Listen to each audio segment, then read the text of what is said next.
मोठी आणि महत्त्वाची राजकीय बातमी। अभिजित पाटील रमेश कदम पवारांच्या भेटीला पोहोचलेले आहेत। अभिजित पाटील सोलापूरच्या माढ्यामधून इच्छुक आहेत। पुण्यातील निसर्ग कार्यालयामध्ये आज चौथ्या दिवशी शरद पवार इच्छुकांच्या मुलाखती घेत आहेत। रमेश कदम सोलापूरच्या मोहोळमधून इच्छुक आहेत, त्यामुळे आपण बघतोय आता अभिजित पाटील आणि रमेश कदम यांची देखील शरद पवार भेट घेणार आहेत। यावेळी एक सगळ्यात मोठी आणि महत्त्वाची बातमी, रमेश कदम यांनी आधी देखील शरद पवारांची भेट घेतली होती आणि आता देखील अभिजित पाटील आणि रमेश कदम पवारांच्या भेटीला पोहोचलेले आहेत। अभिजित पाटील सोलापूरच्या माढ्यामधून इच्छुक आहेत। पुण्यातील निसर्ग कार्यालयामध्ये या मुलाखती आजही सुरू आहेत। सचिन जाधव आमचे प्रतिनिधी आपल्या सोबत फोन लाईन वरून जोडले गेले आहेत। सचिन, काय अधिकची माहिती?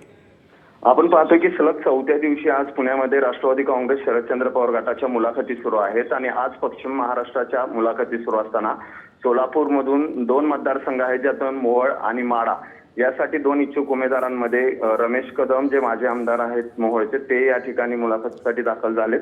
तर माढा विधानसभेसाठी अभिजित आबा पाटील जे भाजपचे फडणवीसांचे जवळचे मानले जातात, लोकसभा निवडणुकीच्या वेळी त्यांनी भाजपसाठी काम केलं होतं, तेही शरद पवारांच्या भेटीला पोहोचलेले आहेत। त्यामुळे पश्चिम महाराष्ट्रातील सातारा, कोल्हापूर आणि सोलापूरच्या इच्छुकांच्या मुलाखती आज पुण्यातल्या निसर्ग कार्यालयामध्ये सुरू आहेत।